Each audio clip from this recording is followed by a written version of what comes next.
Thank you so much for being here today. My name is Yomi and I have the pleasure of recording Pastor Joe's videos every single week, so I'm here to thank you for watching our YouTube videos. I also want to let you know that Pastor Joe has a website, he has a YouTube, he has a Facebook, he has an Instagram, a TikTok. So if you're not connected to any of those things, I think you should stop what you're doing and go follow, like, comment, share to all of your friends that may need the content that he's sharing.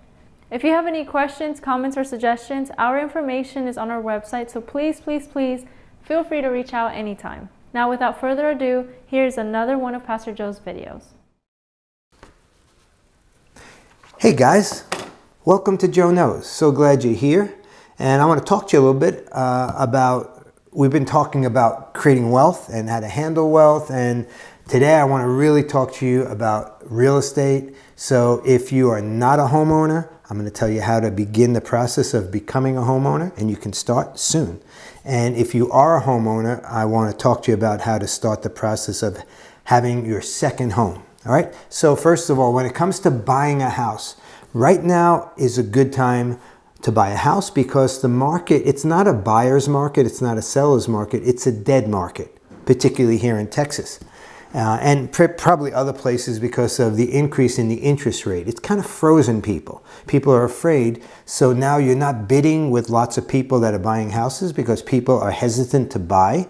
And they're also hesitant to sell. They're hesitant to sell because right now people that own a house probably have a very low interest rate, and to sell their house and move to another house, they would get a higher interest rate. So people don't really want to sell their houses, and people don't really want to buy a house right now because the interest rate is up. But if you're wise, you know that getting into the real estate market as soon as you can and not wasting money renting a house from someone else is something you need to do. So this is an opportunity for you to be able to get the house that you want. You're not going to be bidding against 30 or 40 people when it comes to that house, and you'll have a chance to get a pretty fair price. So the first thing you want to do when you're ready to buy a house is you want to call a real estate agent. Now the reason you call the agent is because the agent gets paid, but the buyer doesn't pay the agent. All of the people involved in the real estate transaction are paid for by the seller. So when you want to buy a house, having a real estate agent means that somebody's going to work very hard for you and you don't have to pay them. They only make money if you actually buy a house, so they're motivated to show you every house possible. And again, they're paid by the seller.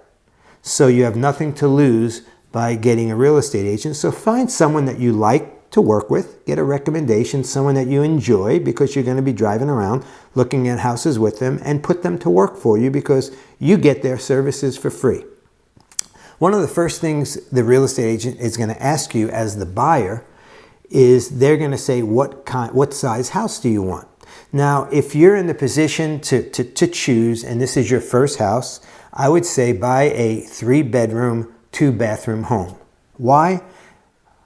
Because that's the house that is most readily rented. Now you say, Joe, you're telling me to buy a house. What are we talking about renting? Because someday that first house that you buy is going to become your first rental house. So you buy a house that is going to be, that most people desire when they want to rent, 3 bedrooms, 2 baths, between 12 and 1,800 square feet.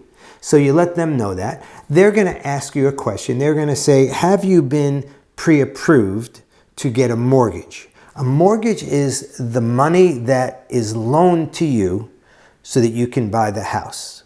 Okay, and you're going to say, well, not yet. Maybe you have, but most probably you haven't. You don't even know what being pre-approved means. And you're just going to let them guide you and direct you to their mortgage agent. So there are agents that write mortgages for banks and lending institutions. And once you meet with, now they only make money when you buy a house, when you are approved for a loan, get a house and close on the loan, then they get paid what's called closing costs. And out of your closing costs to buy the house, they get their fee. Now you're not going to be able to avoid that. In some cases, a buyer will pay your closing costs, but let's just say all things considered that you're going to pay your own closing costs, but the mortgage broker is going to be very motivated to help you to get to the place that you're qualified for someone to loan you money. So you say, Joe, I have a very bad credit score. And I say, that's no problem. You're going to have to fix it, but the mortgage broker is going to put you on a path to get that fixed. Some people have no credit. So that can be worse than bad credit. So that mortgage broker is going to help you to begin to position yourself so that a lending institution is going to be willing to loan you money so that you can buy a house, because you probably don't have $300,000 sitting around in your bank account. So to buy a house, most people, maybe 98% of the people that buy houses, need to borrow the money to buy the house. Now you say, Joe, are you telling me that I should get into debt? No, I don't like debt. But buying a house for cash is not possible. Renting is not a good idea. So when you borrow money from a lending agency, that's not bad debt if it's for a house. Why? A house goes up in value. So if you buy that house in 2023, in 2024, that house can go up between 5, 10, even more % in its value. So it's not like a car. A car goes down, you can use up a car, but houses don't get used up. They last for a long time, and typically they go up in value. So if you already own a house, this is what I want you to do. Let's say you happen to own a 3-bedroom, 2-bathroom house is a typical starter house. So let's say you own your house. Well, actually, the lending agency owns it, but they're allowing you to have the deed. And you're paying them a mortgage, so every month you give them money, but that house is yours.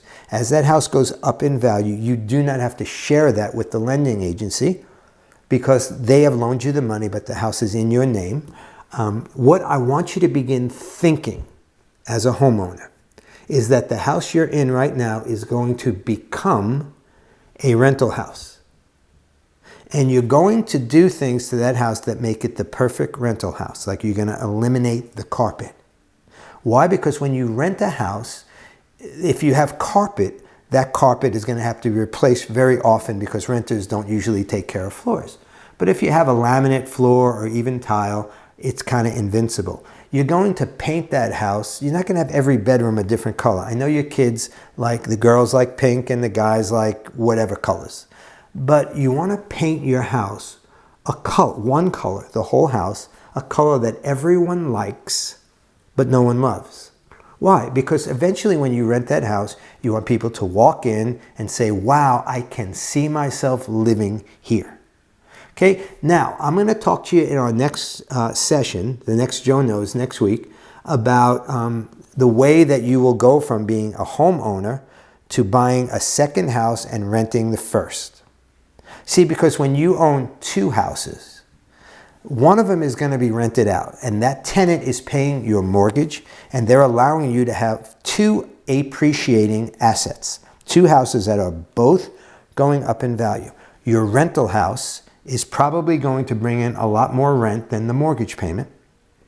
And there are even other ways that that rental house will begin working for you. So what I'd like you to do, so here's, as I summarized today, if you think you're not in a position to buy a home, that's fine. Let a real estate agent tell you that.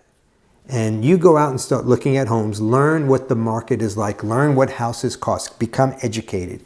The mortgage broker is going to tell you what you need to do. I don't care if it takes you a year, 18 months, even 2 years to get to that place. Start now.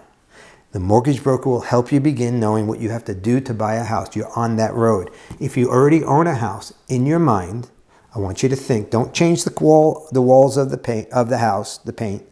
Don't change any floors just yet. But I want you to be thinking, wow, this could be a house that we own but don't live in.